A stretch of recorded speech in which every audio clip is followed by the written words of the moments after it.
Sir नमस्कार. नमस्कार. Sir आपलं नाव आणि पत्ता सांगा ना. माझं नाव विष्णुदास विठ्ठलराव बुरकापल्ले, ओके राहणार ब्रह्मवाडी, तालुका चाकूर, ओके जिल्हा लातूर. ओके. आता हे तुमची पेरूची बाग आहे बरोबर ना. हो, तर किती क्षेत्र आहे तुमचं आणि किती झाड आहे टोटल. माझं 2 एकर आहे ओके.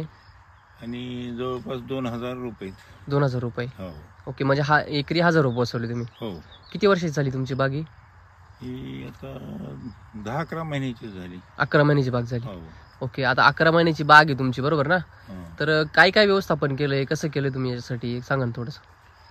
त्याला काय सुरुवातीला आम्ही सरी मारून घेतली. हां हां हां. सरी मारून घेतली सुरुवातीला. बरं. हां. 10 बाय 5 वर लागवड केली. ओके. लागवड केल्यानंतर त्याच्या बुडाला जवळपास सुरुवातीचा डोस आम्ही RMPH 3-3 किलो एकरी. बरं. एकरी RMPH 3-3 किलो टाकला. हा. आणि तुमचं कृषी अमृत 20-20 पोते एकरी ना. हो एकरी. ओके. सुरुवातीचा डोस. Okay okay. हां. त्याच्यानंतर काहीच केलं नाही. बरं. हां पूर्ण उन्हाळा गेला, काही केलं नाही. फक्त पाणी देणे, हां. 1-2 फवारण्या होत्या, तो ह्याच औषधानं फवारल्या. बरं. काय काय बाकी घेतलं. काही आजार बी ह्याला म्हणजे रोग बी काही आला नाही. आणि उन्हाळ्यामध्ये काही आम्ही खत वगैरे काही टाकलो नाही. बरोबर. म्हणजे लागवड केल्यापासून एकच डोस झाला. एकच डोस झाला.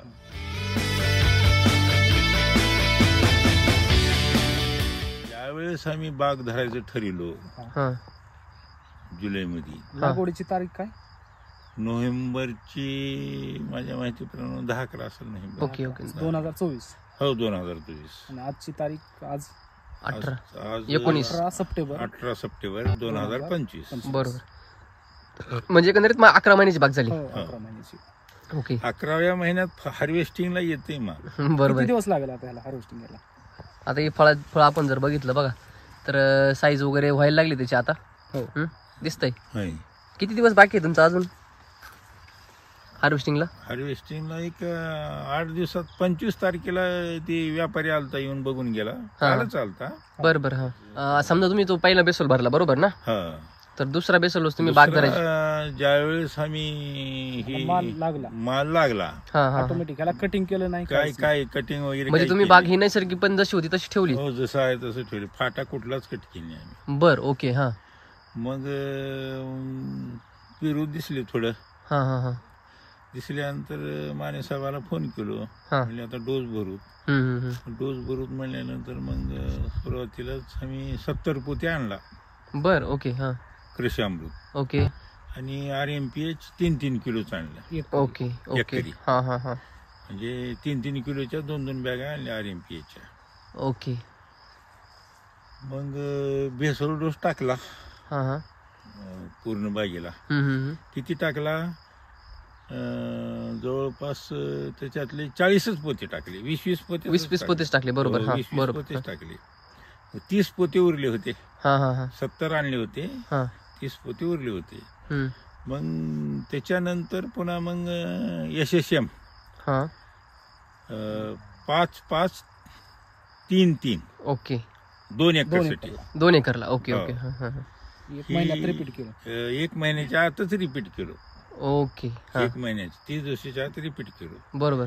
रिपीट केल्यानंतर मग फर्म बांधणं चालू केलं. ओके. आता किती फॉर्म बसले तुमचे या समजा 2 एकर मध्ये. 80,000. 80,000 फॉर्म आहे. 80,000. हो. म्हणजे एकंदरीत आपण जर विचार केला 2000 तुमची झाड आहे. हो. 2000 झाड म्हणजे एकरी म्हणजे एका झाडावरती कमीत कमी 40 फळं आता आहे. हो. बरोबर ना. तर फळ भरपूर होते. माने साहेबांना म्हणले पहिला वर्ष आहे, रोप लहान आहे, हां हां. झाडं लहान आहेत, नका घेऊ म्हणून तोडून टाकायला लागले. पहिल्या वेळेस सांगितले पण मी तोडलो नाही. आमचे शेतकरी काय म्हणले राहू द्या येतील. मग ती पुन्हा दुसऱ्या फिरला आली की मला म्हणली कशाला ठेवलावी. मग दुसऱ्या दिवशीच लगेच काढून टाकलं. किती काढलं तरी तुम्ही. हो. ती जवळपास 10 पोते काढलो. बारीक. एवढं. हो एवढं काढलो. अरे बापरे. म्हणजे तुम्ही फक्त 40च फळ एकंदरीत आपण अंदाजे धरूया. अंदाजानं समजा 80,000 फॉर्म बसला त्याप्रमाणे जर आपण अंदाज काढला तर एका झाडावर 40 फळं आहेत. आता कुणाला 50 बसले असतील, कुणाला 40 बसले असतील, कुणाला 30 बसले असतील, कुणाला 60 बसले बरोबर असतील, बरोबर. कुणाला 25. पण एक ऍव्हरेजली जर काढलं तर 40 फॉर्म बसतात.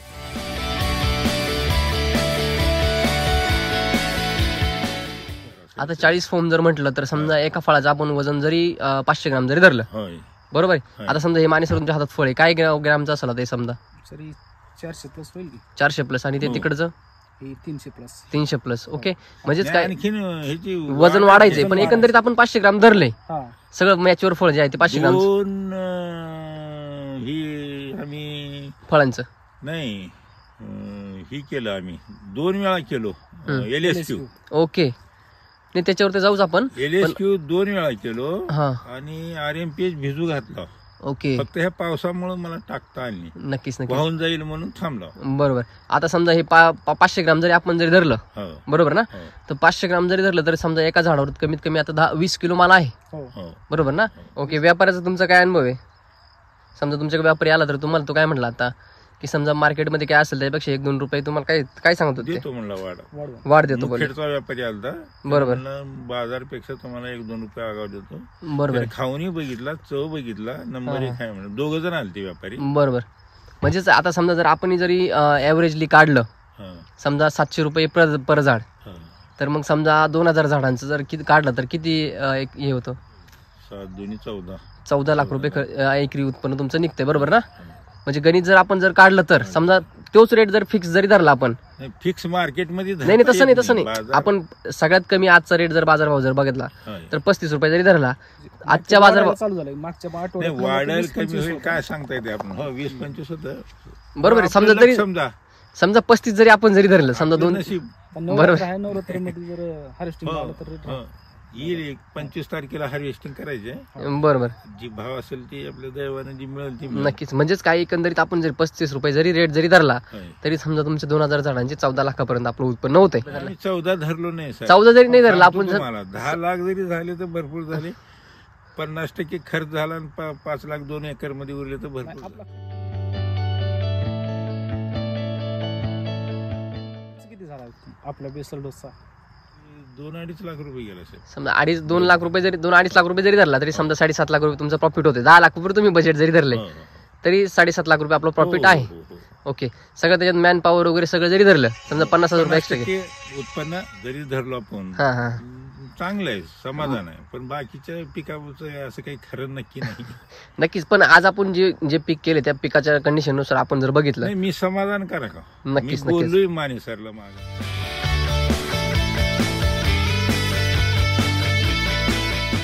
तुम्ही LSQ ट्रीटमेंट पण केली आहे, होय. तर काय अनुभव आहे LSQ ट्रीटमेंटचा तुमचा? नाही, नंबर 1 आहे. किती काय? दिवसात फरक जाणवला? Size? 5-7 दिवसातच साईज वाढली. 5-6 दिवसात समजा किती साईज होती आणि किती ग्राम पर्यंत वाढली असेल काय? सुरुवातीला असं काय लिंबा एवढे होते. बर, हा. हा. मग 1 टाकला, दुसरा लगेच 2 डोस टाकला आम्ही. मग LSQ 2दा केली. 2 वेळा केला. ओके, झपाट्यानं वाढायची. पटापट वाढलं. हो. आपले मित्र कंपनीकडे केमिकलवर केलेला आहे त्यांनी, होय. ती काय म्हणायची तुम्हाला? काय काय जाडीबुटीला सोडून द्या त्या. हा का बरं म्हणत होते नेमकं? नाही Size होत नाही. साईज होत नाही. हा हा नाही त्यांचं कसं आहे, ज्या मार्गाने चालले त्या मार्गाने त्यांचा मार्ग वेगळा, आपला मार्ग वेगळा आहे. बरोबर. त्यांनाही नाव ठेवायचं नाही आपण. मी त्यांना प्रत्युत्तर काही दिलो नाही. हम्म. पण आज मी LSQ सोडल्यापासून मी भरपूर समाधान करा. नक्कीच. आपण समजा नाही, 3 ठीक आहे, त्यांच्या रासायनिक पेक्षा माझा थोडाफार पहिल्या सुरू जमिनीत बदल करण्यासाठी मला थोडं खर्च बी आगाव थोडा येईल बरोबर यंदा. बरोबर. पुढे माझं उत्पन्न त्यांच्या पुढे जाणार 100% हे मला आत्मविश्वास आहे. नक्कीच. आणि दुसरी गोष्ट आपण जर बघितली तर पूर्ण प्लॉट जर बघितलं पूर्ण हिरवागार आहे, कुठं मर वगैरे कुठं असं काही दिसत नाही, नाहीये. काही नाही. आणि दुसरी गोष्ट म्हणजे तुमचा कंटिन्युअसली शेंडा चालू आहे, होय बरोबर ना. होय. समजा एवढा माल असून सुद्धा होय. म्हणजे ग्रोथ काय असतं की काही शेतकऱ्यांचं काय होतं की समजा वरती माल जर असला तर खाली ग्रोथ काय होऊन जाते, थांबून जाते. होय. ओके, मग तसं आपलं काही झालेलं नाहीये. नाही तसं काही आणि- शेंडा चालू.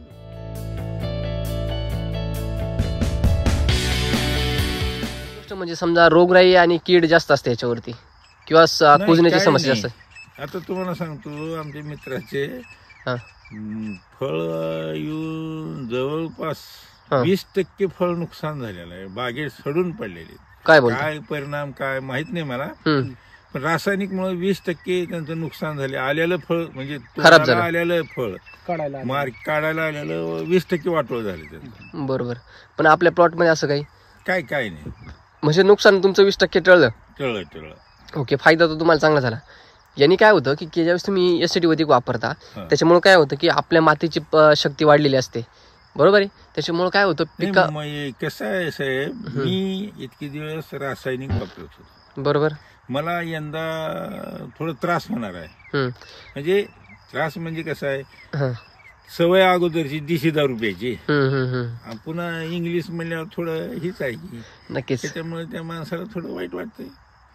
पण मी 100% समाधानी आहे. नाही नाही, तुम्ही समाधानी आहात, पण मी त्याच्या मागचं कारण काय सांगतोय की काय होतं, केमिकल जर वापरलं त्याच्या फळामध्ये काय होतं, रस जास्त तयार होतो. याच्यात रस घर आहे, हा, आणि याच्यात घर आहे, घर आहे. बरोबर आहे ना. याच्यात पाण्याचं प्रमाण कमी आहे, त्याच्यामुळे कमी आहे. सडण्याचं प्रमाण काय आहे. नाही, ते मुखेडच्या व्यापाऱ्यानं खाल्लं, हा, ती दुसरं व्यापारी म्हणजे दोघं होते, त्यांना म्हणलं कितना घर आहे अंदर. म्हणजे त्यांना खाल्ल्यामुळे समजलं. हाँ फिर त्याने म्हणले की चाचा हर 25 तारीख को 100% हार्वेस्टिंग को आता, हा, हमको 2 दिन पहले बुलाओ, हम जो भी मार्केट होगा 1-2 रुपये ज्यादा देके उठाएंगे. हा. म्हणजेच काय एकंदरीत त्यांना ते मालाची क्वालिटी त्यांना आवडली. आवडली. ओके, म्हणजे ते फिरतात पूर्ण बागांमध्ये. हो ना, नाही नाही, ते आपल्यापेक्षा भयानक हुशार आहे.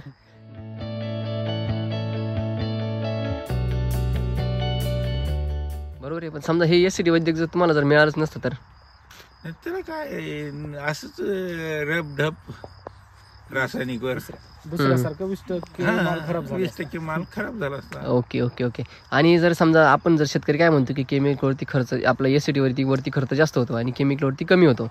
नाही, ह्याच्यात गोष्ट खरी आहे त्यांची बी, बरोबर आहे. सुरुवातीचे 1-2 वर्ष तुमचं होईल, हम्म, हम्म, हम्म. पण त्याच्यानंतर नाही होणार साहेब. म्हणजे तुमच्या मातीत जमिनीला सवय लागली हम्म, का, त्यांची जमीन वर वर नष्ट होत चालली, आपली जमीन तयार होत आली. बरोबर आहे. मग आणखीन 2 वर्षानंतर तुम्ही ह्या बागेत येऊन बघा, तुम्हीच या, हा. मग त्यावेळेस तुम्हाला फळ बी दिसेल आणि उत्पन्नही त्यावेळेस सांग. नक्कीच. आज मी काय बोलतो तुम्हाला, पण 2 वर्षानंतर 100% माझं आज जी तुम्ही उत्पन्न काढा त्याच्या दुपटीवर जाईल. नक्कीच नक्कीच. म्हणजे का तर माझी मातीच नंबर 1 ताकदवान होणार आहे ना. बरोबर आहे. आणि मी वेळच्या वेळेला जर डोस दिलो तर मला निवांत शांत घरी झोप येईल. बरोबर आहे. म्हणजे वारं येऊ द्या, पाऊस येऊ द्या, काही येऊ द्या, येईन पावसाळा काही येऊ हा. द्या, रोगच येणार नाही. म्हणजे तुम्ही आता एवढं पावसाची कंडिशन बघितली. आज मी कसं आहे, इतके दिवस रासायनिक वापरले आणि कम्प्लीट आता वैदिक आहे, मला त्रास होणारच आहे. नक्कीच. तरी पण आता सध्या जाणवत नाही काही नाही, जाणवत नाही. त्रास मग तुम्ही- काय जाणवत जाणवत तुम्ही जो बेसल स्ट्रॉंग दिला ना, त्याच्यामुळे तुम्हाला हा. झाडावर काही समस्या नाही ना. तीच पहिल्या वर्षी थोडा तुम्हाला 2 रुपये 10% 20% आगाव खर्च येईल, आगाव येईल. बरोबर पण उत्पन्नात काही घट होणार नाही. बरोबर. त्यांनी फॉर्म लावल्यापासून किती फवारणी घेतलं रासायनिक मध्ये कुण बाकीच्यांनी बाकीचे त्यांचं कंटिन्यू चालू राहते त्यांचं काय. 2 दिवसाला 3 दिवसाला हो, 4 दिवसाला कंटिन्यू फवारणी तुमच्या घेणार. किती फवारण्या झाल्या? नाही, माझी 2च झाले आता. नाही, फर्म बसल्यावर एकच. एकच. ते पण आपलं त्याच्या अगोदर एक केली, फर्म बसवायच्या अगोदर एक केली, हा. आणि फर्म बसविल्यानंतर एकच केली. काय बोलता. हो, 2 नाही एक टोटल फवारण्याच केल्या आता 4 ह्याला. म्हणजे 11 महिन्यात 11 महिन्यात 4च. ती बी तुमच्या एसटी वैदिकच्याच केल्या. पोषणाच्या 3 तर झाल्या, हा. संरक्षणाची एकच झाली. बर. काय काय दुसरं काही केलं. साईजच्या 1-2 झाल्यात. हा. क्रॉपची एक झाली. ओके. आणि आपले हेल्थ फायटर हा. आणि फंगी क्लिनर. ओके. म्हणजे एवढंच एवढंच एवढंच झाले, बाकी दुसरं काहीच नाही. नाही. अरे बाप. अहो, रोज पाठीवर जर रोज फवारी दिलं असतं गडीच राहिली नसतं. म्हणजेच काय की तुम्ही जे मातीचं पोषण केलंय त्याच्यामुळे तुम्हाला रोगावरती काम करण्याची गरज पडली नाही. नाही. राम सर काय सांगतात की आपल्याला फवारे द्यायचेच नाहीये. होय. मग आता ते सिद्ध होते ना. समजा 11 महिन्यात 4च फवारणी केले तर आपण पुढे. त्याच्यामध्ये कसा विषय साहेब, जरी मी उत्पन्न काढत असलो, समजा जरी मला 2 रुपये कमी मिळत असतील, खाणाऱ्याचा आत्मा तृप्त, त्याला रोग राही नाही, बिनधास्तपणे खाणार आणि त्याचा आत्मा तृप्त होणार आहे. बरोबर आहे. आणि त्याच्या आत्म्याचा आशीर्वाद आम्हाला लागणार आहे नक्कीच खाणाऱ्याचा. नक्कीच. आम्ही काही म्हणजे वाईट करलो नाही, चांगलंच करलो. वेळ लागेल, थोडा उशीर होईल, माणसामध्ये म्हणजे सगळीकडे म्हणजे ऍडव्हर्टाईज व्हायला थोडा वेळ लागेल. बरोबर. पण खाणारा एक दिवस खाणार, त्याच्यापेक्षा ही जाम त्या बागवानाकडून घेऊन जाईल ती. जो बागवान ही या सिटीची कुठे बी राहू द्या, बरोबर. संबंध महाराष्ट्रामध्ये ही जर जाम खाल्ला तर हीच खाणार ती नक्कीच. गिराईक. बरोबर आहे. म्हणजेच काय की त्याची क्वालिटी तशी आहे. हा, चवच आहे वेगळी त्याची. Okay okay. खोबर खाली लागते. बर. हा, आम्ही खाल्लं.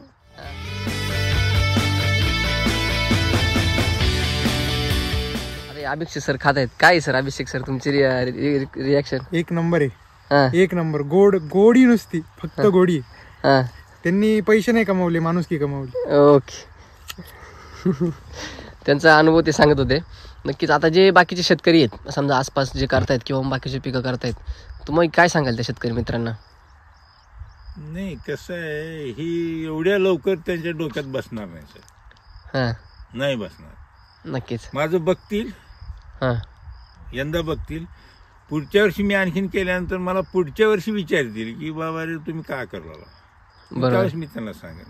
नक्कीच. माझं व्यवस्थित झाल्यावरती आपोआप मला येऊन विचारतील, माझ्या घरी येऊन विचारतील, आणि शेतात येऊन विचारतील. नक्कीच. आणि आणि रोजी विचारणार नाहीत त्यांनी. बरोबर आहे. आणि नक्कीच. आणि दुसरी गोष्ट आज म्हणजे लोकायला काय पाहिजे, ताजं पाहिजेत, बरोबर अर्जंट सेवा पाहिजेत. खरंय. मग ती अर्जंट सेवा त्यांना आपण देऊ शकत नाही, वेळ लागते त्याला. नक्कीच. आणि जमिनी रासायनिक मुळे भयानक खराब झालेले आहेत. बरोबर. म्हणजेच काय काय हो, मला सांगा, पंजाब मध्ये हम्म. पूर्ण युरिया, पाण्यात युरिया आहे. खरंय. कॅन्सर ट्रेन म्हणून आहे रोज एक हम्म. मुंबईला, हां चालू आहे कॅन्सर चालू आहे ट्रीटमेंट. सध्या. हो हो. मग आणि आता तुम्ही प्रत्येक गावात एखादा का ना पेशंट आहे. हम्म, हम्म, काय नाही, केवळ रासायनिक मुळे. खायला चांगलं नाही, तुमचं तेल असू द्या किंवा गहू असू द्या, तांदूळ असू द्या, काही असू द्या, त्याच्यामध्ये सगळं रासायनिक आहे सगळं. खरंय. तर एकच विनंती करेन मी सगळ्या शेतकऱ्यांना, हम्म. भलेही थोडं उत्पन्न कमी निघेल, पण खाणाऱ्याला त्याला समाधान लागावं किंवा रोगराई होऊ नये हीच इच्छा. नक्कीच. हो.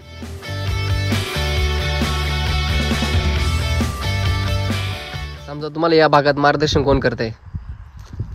माने साहेब, प्रशांत माने साहेब. नमस्कार सर. नमस्ते सर. सर आता काय अनुभव आहे तुमचा? आता या भागामध्ये पण पेरूच्या बागा, डाळिंबाच्या किंवा ड्रॅगनच्या बागा होत आहेत, हो. तर ते शेतकरी जे वळत आहेत आणि त्या शेतकऱ्यांना तुम्ही काय सांगाल आणि तुमचं मार्गदर्शनासाठी नंबर पण द्या. सर आता ह्या आपल्या भागातील लातूर जिल्ह्यातील शेतकऱ्याला एवढं सांगतो किंवा पूर्ण महाराष्ट्रातील शेतकऱ्याला एवढं सांगतो हम्म. की जे आपल्या आजूबाजूला शेतकरी वापरत आहेत त्यांच्या बागावर जाऊन त्यांच्यासोबत थोडी चर्चा करून हम्म. त्यांनी स्वतः वैयक्तिक बागा बघाव्या आणि ते अनुभव घेऊन मग वापरायला चालू करावं. नक्कीच. हो. आणि दुसरी गोष्ट म्हणजे समजा इथं प्रूफ पण होते ना, समजा तुम्ही खर्च केला तर उत्पन्न पण निघते. समजा एकरी आपण जर हे जर बघितलं हां. तर समजा इथं समजा 2-2.5 लाख रुपये खर्च केलाय तर 10 लाख रुपये उत्पन्न पण होते. हो. म्हणजेच काय की समजा इथं सोयाबीन, तूर अशीच पिकं घेतल्या जातात किंवा उडीद घेतला जातो, पण जर फळ बागांकडे जर वळालं तर उत्पन्न पण काय होणार आहे तुमचं, वाढणार आहे. वाढणार आहे. हो. तर ते सरांनी आपल्याला प्रूफ करून दाखवलंय. हो हो हो. ओके सर, तुमचा नंबर सांगा. आणि माझं नाव प्रशांत माने, मोबाईल नंबर आहे 9503 55 50 60. ओके, धन्यवाद सर.